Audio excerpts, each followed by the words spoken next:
Hello student, कैसे हैं आप सभी लोग। आई होप आप लोग अच्छे होंगे, पढ़ाई कर रहे होंगे। तो फ्रेंड्स, मानायर स्टडी में आप सभी का स्वागत है। तो फ्रेंड्स, आज की इस वीडियो में हम प्रश्नावली 10.2 की 9वीं 10वीं और 11वें क्वेश्चन को देखेंगे। अगर आपने इसके पहले की वीडियो नहीं देखे तो आप चैनल के प्लेलिस्ट में जाकर आप इसके पहले की वीडियो देख लीजिएगा। तो फ्रेंड्स, ये जो प्रश्नावली 10.2 है, इसमें 1 से लेकर 8 तक क्वेश्चन हमने कवर करा दिया है। इस वीडियो में हम 9वें 10वें और 11वें क्वेश्चन को देखेंगे। तो चलिए फ्रेंड्स, वीडियो को स्टार्ट करते हैं।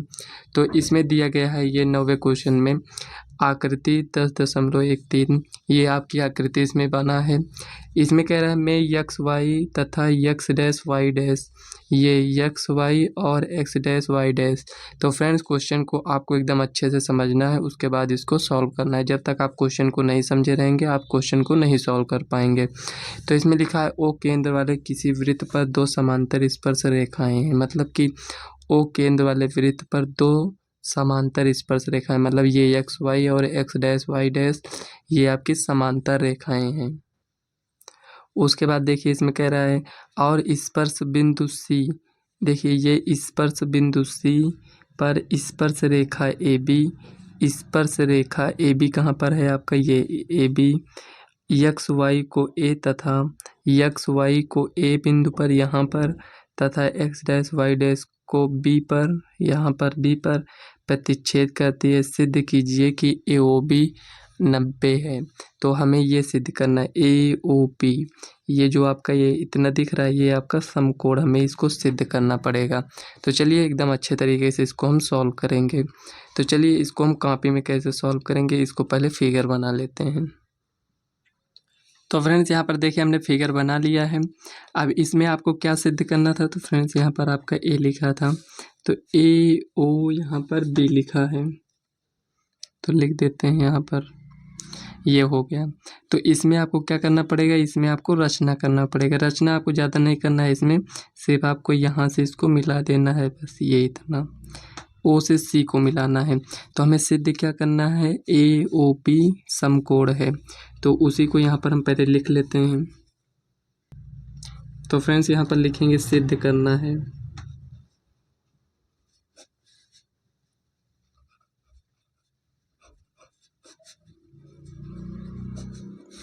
क्या सिद्ध करना है, ए ओ बी, तो यहाँ पर लिखेंगे एंगल ए ओ बी बराबर 90। तो यहाँ पर जो हमने रचना किया है इसको यहाँ पर लिख देते हैं, रचना ओ से सी को मिलाया।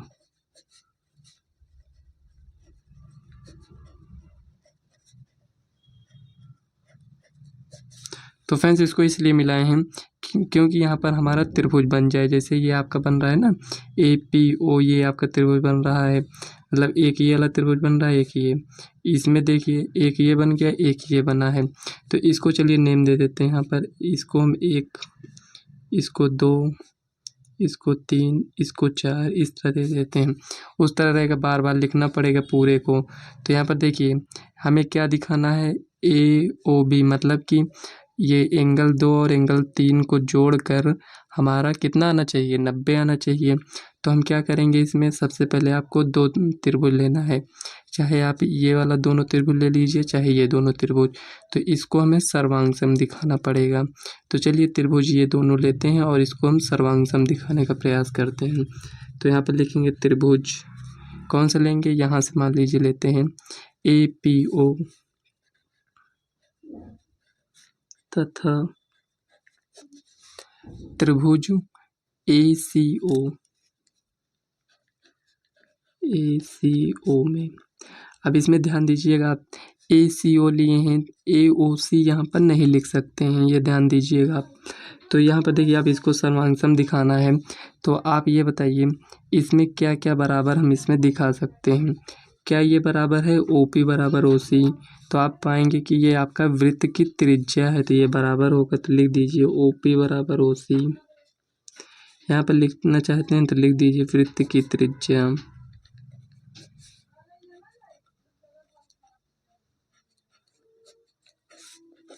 ये हो गया। अब देखिए ये आपका क्या है, ओ ए, अगर ये वाले त्रिभुज में देखें तो ये ओ ए आपका उभयनिष्ठ है, मतलब कि दोनों त्रिभुज में ये ओ ए है। तो यहाँ पर लिखेंगे ओ ए बराबर ओए उभयनिष्ठ।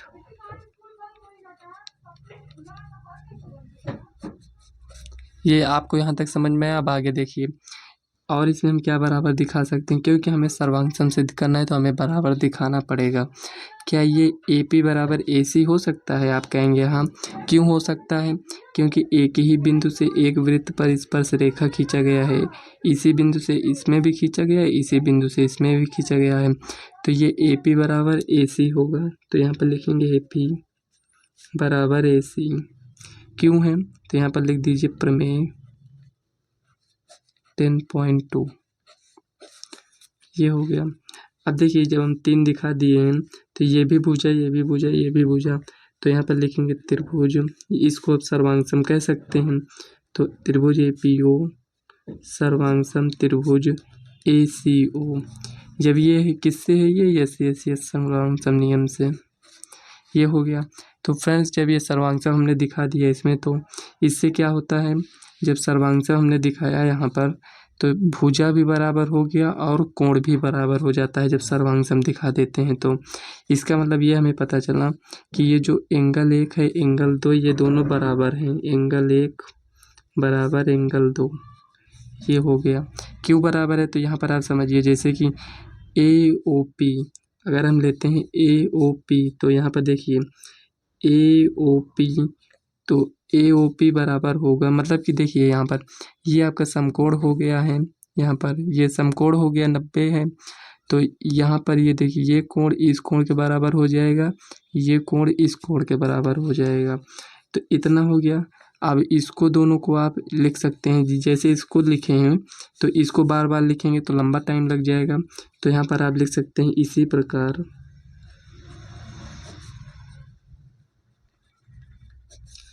तो त्रिभुज ले लीजिए आप, देखिए त्रिभुज कौन सा? BCO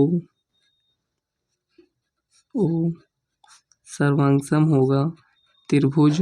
देखिए BCO लिए हैं, तो यहाँ पर त्रिभुज आपका होगा BQO। जब ये सर्वांगसम हो गया तो यहाँ पर क्या हुआ? एंगल 3 बराबर एंगल 4 हो गया। तो यहाँ आपको इतना अगर समझ में आ गया होगा तो इसके बाद अब आपको कुछ नहीं करना है। आप यहाँ पर देख सकते हैं कि ये क्या है? PQ आपकी ये सीधी रेखा है, तो यहाँ पर कितने अंश का कोण बनता है? सीधी रेखा में 180 बनता है। तो क्या करेंगे हम, ये तीनों, ये जो चारों कोण है इसको हम जोड़ देंगे। तो यहाँ पर लिखेंगे PQ एक सीधी रेखा है।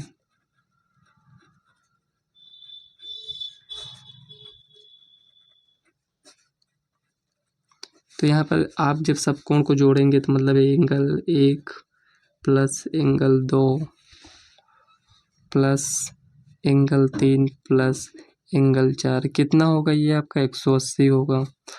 तो यहाँ पर आपको क्या मिला है? समीकरण 1 से और समीकरण 2 से। तो ये आपका समीकरण 1 समीकरण 2 इसको मान लिए हम। तो हम क्या करेंगे, हमें क्या लाना है ये आप समझिए। पहले हमें AOB लाना है। तो AOB में कौन सा कोण है? 2 है और 3 है।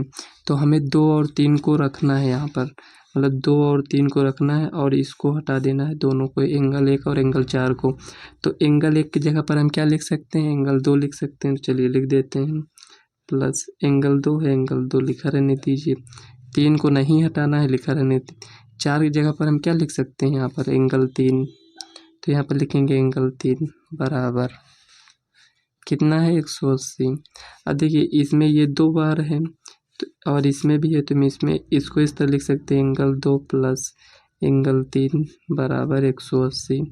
अब देखिए इससे डायरेक्ट ये कट जाएगा, ये 90 हो जाएगा। अब देखिए एंगल 2 प्लस एंगल 3 बराबर 90। तो ये जो एंगल 2 और एंगल 3 है ये आपका है क्या? यहाँ पर समझिए, एंगल 2 और एंगल 3 को ऐड करते हैं तो यहाँ पर हमारे पास क्या आएगा? AOB आएगा। जब दोनों को ऐड करेंगे तो ये पूरा आएगा ना, ये वाला। तो उसी को यहाँ पर जो एंगल 2 और एंगल 3 लिखे हैं, तो इसी जगह पर हम क्या लिख सकते हैं? एंगल AOB बराबर 90। तो यही तो आपको प्रूफ करना था, तो ये आपका प्रूफ हो चुका है। तो फ्रेंड्स, कोई भी डाउट हो तो आप पूछ सकते हैं। वैसे इसमें कुछ करना नहीं था, आपको एक बार सर्वांगसम दिखा देना है, उसके बाद ये दोनों आपका बराबर मिल जाएगा उसके बाद आपको इसी प्रकार लिखकर ये सर्वांग सम हो जाएगा। तो ये दोनों बराबर हो गया। उसके बाद आपको सीधी रेखा है तो इसमें आपका 180 का कोण बनता है, तो सबको जोड़ देना है। और ये जो एंगल 2 एंगल 3 को इसको नहीं बदलना है। क्यों नहीं बदलेंगे, अभी हमने आपको बताया था, क्योंकि यही दोनों तो हमें लाना है और ये 1 और 4 नहीं लाना है। तो इसके बराबर में आपको ये मिल गया है। एंगल 1 की जगह पर एंगल 2 लिख सकते हैं और एंगल 3 की जगह पर एंगल 4 है। तो ये जो 4 को हमको हटाना था तो एंगल 3 लिख दिए हैं यहाँ पर, देखिए। उसी को आपको सॉल्व करने ना है, उसके बाद आपका ये क्वेश्चन सॉल्व हो जाएगा। तो चलिए फ्रेंड्स नेक्स्ट क्वेश्चन देख लेते हैं क्या दिया गया है। तो फ्रेंड्स यहाँ पर देखिए 10 नंबर क्वेश्चन में, तो ये फ्रेंड्स मोस्ट इम्पॉर्टेंट क्वेश्चन है और बहुत ही इजी क्वेश्चन है ये। तो इसमें लिखा है सिद्ध कीजिए कि किसी बाह्य बिंदु से किसी वृत्त पर, मतलब बाह्य बिंदु से किसी वृत्त पर खींची गई स्पर्श रेखाओं के बीच का कोण स्पर्श बिंदुओं को मिलाने वाले रेखाखंड द्वारा केंद्र पर आंतरिक कोण का संपूरक होता है। तो फ्रेंड्स सबसे पहले ये आपको समझना है संपूरक क्या होता है। जब दो कोणों का योग 180 हो जाए तो संपूरक होता है। जब दो कोणों का योग करें और 90 आ रहा हो तो वो पूरक कोण होता है। तो ये आपको इतना समझना है यहाँ पर। लेकिन हमें संपूरक से मतलब है, मतलब दो कोणों का योग कितना आना चाहिए, 180 आना चाहिए। तो इसमें फ्रेंड्स इस क्वेश्चन को तो आप सॉल्व कर लेंगे। अगर आप इसमें फिगर बना लेते हैं तो ये क्वेश्चन आपके लिए एकदम आसान हो जाता है। तो चलिए देखते हैं फिगर कैसे बनेगा इसमें। तो फ्रेंड्स यहाँ पर देखिए हमने एक वृत्त ड्रा कर लिया है। तो फ्रेंड्स देखिए जिस क्वेश्चन में ये फिगर बना रहता है उसमें आपको क्वेश्चन ज़्यादा समझने की ज़रूरत नहीं रहती है, सिर्फ उसमें चित्र को देखकर सॉल्व करना रहता है। लेकिन आप 10 वाले क्वेश्चन में देख सकते हैं इसमें फिगर नहीं बना है, तो आपको क्वेश्चन को अच्छे से पढ़ना है। क्वेश्चन में क्या कह रहा है उसके अकॉर्डिंग आपको इसमें फिगर बनाना है। तो कह रहा है एक वृत्त है, उसके बाह्य बिंदु से कहीं से मान लेते हैं, मान लीजिए ये एक बिंदु है आपका, तो यहाँ से स्पर्श रेखा खींचा जाता है। तो चलिए यहाँ पर हम स्पर्श रेखा इसको ड्रा कर लेते हैं यहाँ से।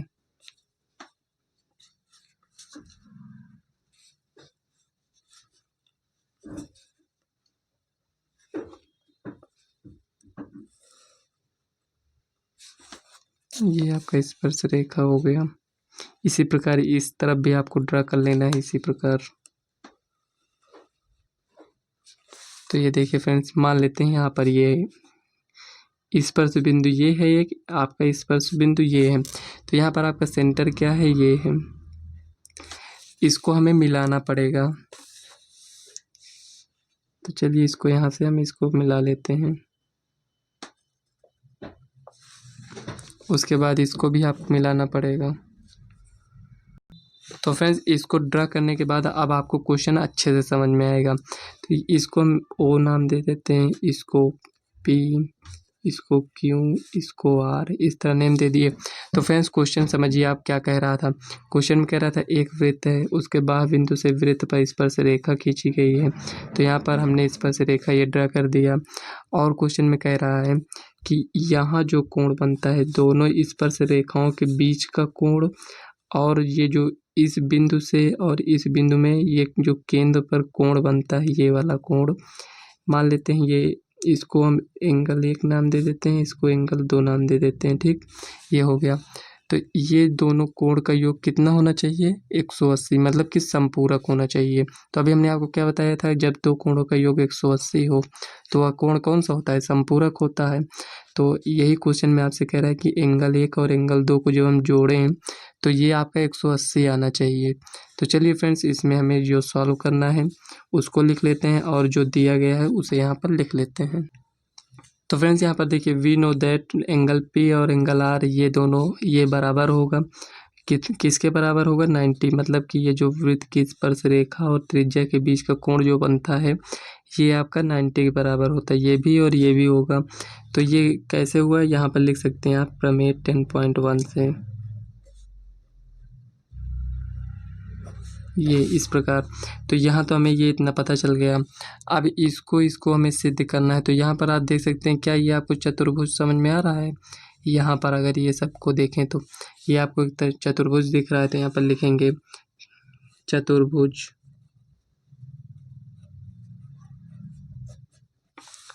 P Q O P Q R में लिख देंगे, ओ पी क्यू आर में। तो चतुर्भुज के चारों कोणों का योग कितना होता है, 360 होता है। तो यहाँ पर हम लिखेंगे angle P plus angle R plus angle 1 plus angle 2 बराबर 360। ये हो गया। अब देखिए ये 360 हुआ और एंगल पी और एंगल आर किसके बराबर है, 90। तो यहाँ पर लिखेंगे 90 plus 90 plus angle 1 plus angle 2 बराबर 360। ये हो गया। अब इसको ऐड कर लीजिए, 180 plus angle 1 plus angle 2 equal to 360। अब इसको इधर लेकर आइए, तो यहाँ पर angle 1 plus angle 2 equal to 360 minus 180। जब 180 में से सॉरी फ्रेंड्स 360 में से 180 को माइनस करेंगे तो कितना आएगा, 180 आएगा। तो यहाँ पर लिखेंगे एंगल 1 प्लस एंगल 2 बराबर 180। तो हमें क्या सिद्ध करना था, दो कोणों का योग समपूरक। तो यहाँ पर हम कह सकते हैं अतः, तो यहाँ पर आप लिख दीजिए, क्वेश्चन में ही आपका दिया गया है, वहीं से जहाँ से लिखा है वृत्त पर, क्वेश्चन में पढ़िए, वृत्त पर खींची गई स्पर्श रेखाओं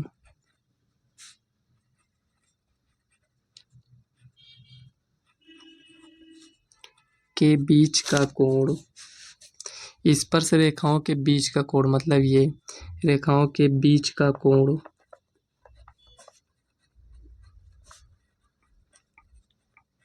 स्पर्श बिंदुओं को, ये आपका स्पर्श बिंदु है, ये जो ये स्पर्श बिंदुओं को मिलाने वाले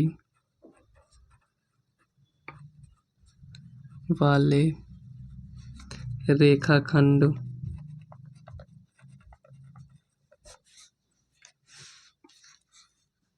द्वारा केंद्र पर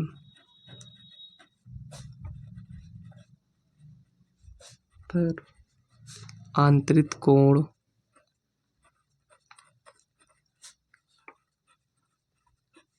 का संपूरक होता है।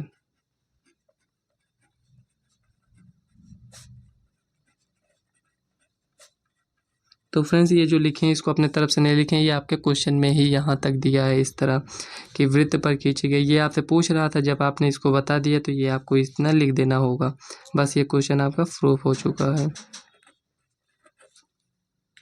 तो चलिए फ्रेंड्स नेक्स्ट क्वेश्चन देख लेते हैं।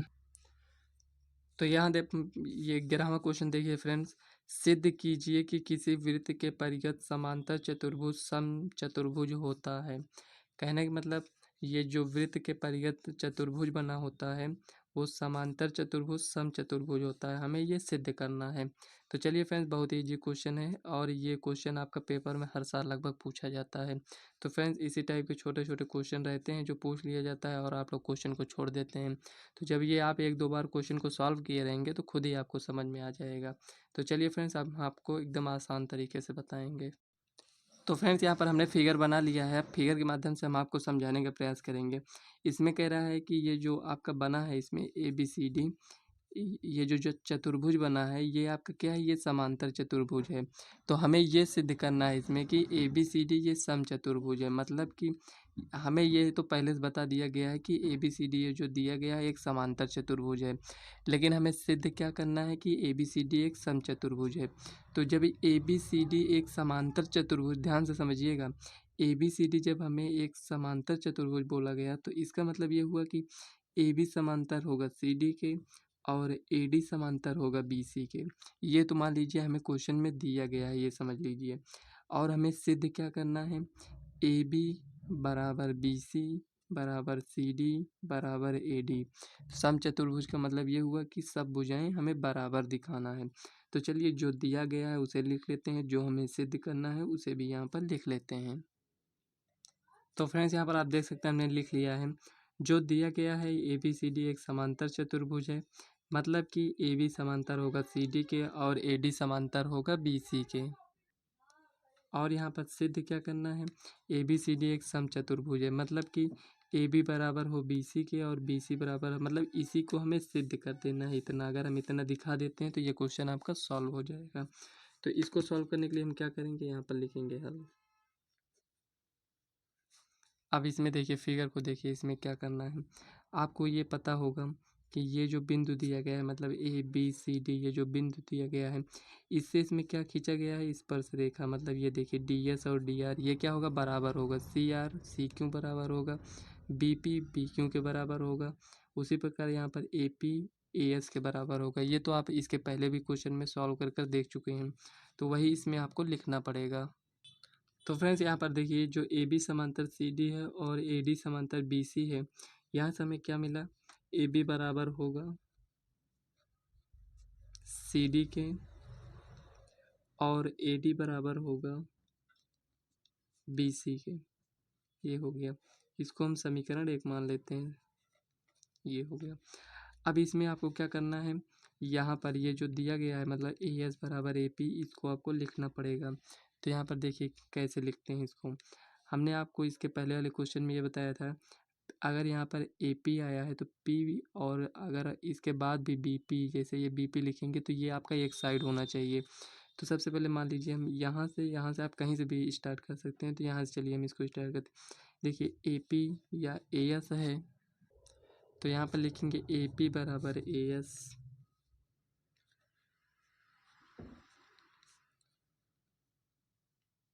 ये हो गया। AP बराबर AS लिखेंगे, उसके बाद ये देखिए BP बराबर BQ लिखेंगे। देखिए PP यहाँ पर देखिए एक साइड आया है ना, उसी प्रकार इसमें और आगे देखिए ये क्या है, यहाँ पर DS बराबर DR, तो यहाँ पर हम लिखेंगे DR बराबर DS, ये हो गया। अब देखिए DR बराबर DS लिखे हैं, तो इधर भी R, यहाँ R आया है तो इस साइड R आना चाहिए। तो यहाँ पर देखिए CR बराबर CQ, CR बराबर CQ, इसको समीकरण 1 मान लेते हैं, समीकरण 2, समीकरण 3, और ये आपका समीकरण 4 हो गया। इसको हमें क्या करना पड़ेगा, जोड़ देना है। आपने इसके पहले वाला क्वेश्चन जो सॉल्व किया था उस वाले क्वेश्चन पे भी आपको यही करना था, जोड़कर हमको बराबर दिखा देना था बस। लेकिन इसमें क्या है, हमें समचतुर्भुज दिखाना है। तो इसको दिखाने के बाद हम और आगे इसको सॉल्व करना पड़ेगा। तो यहाँ पर हम क्या करेंगे, समीकरण 1 2 3 4, ये आपका 4 है, को जोड़ने पर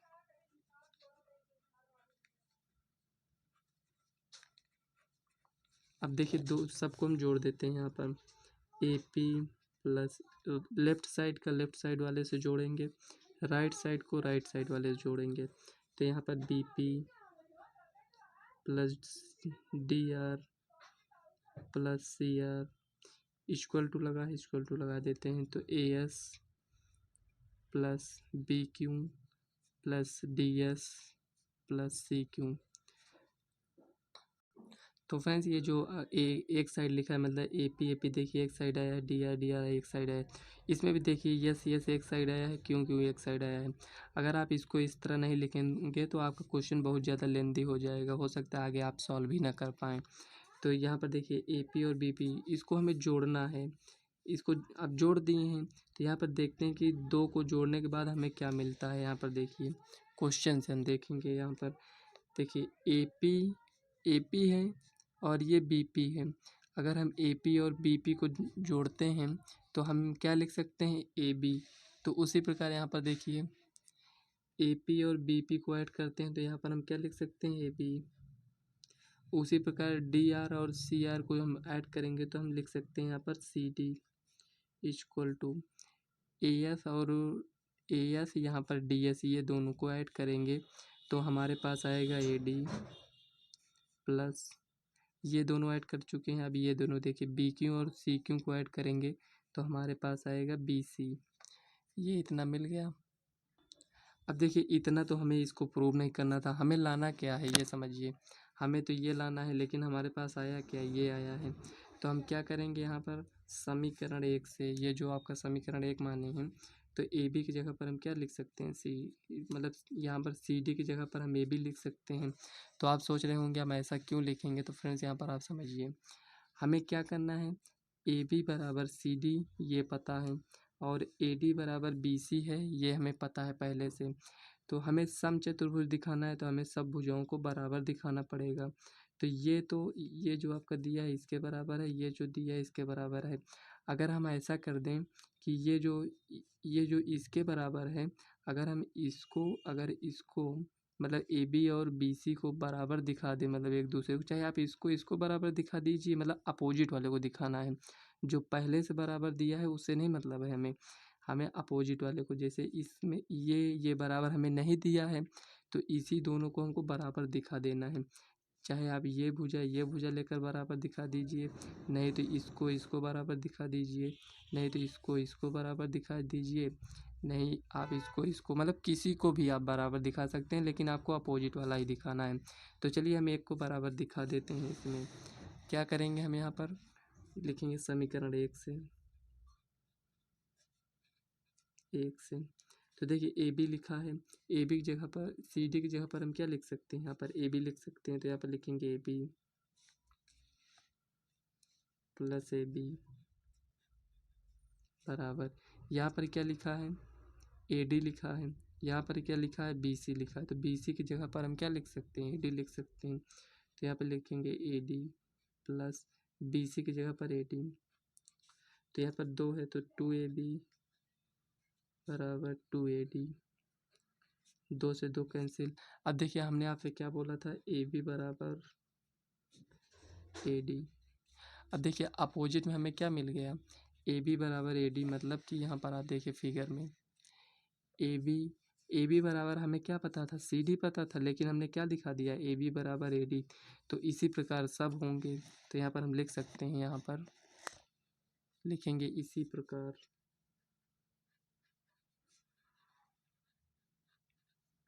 इसी प्रकार। तो ए बी बराबर बी सी बराबर सी डी बराबर ए डी।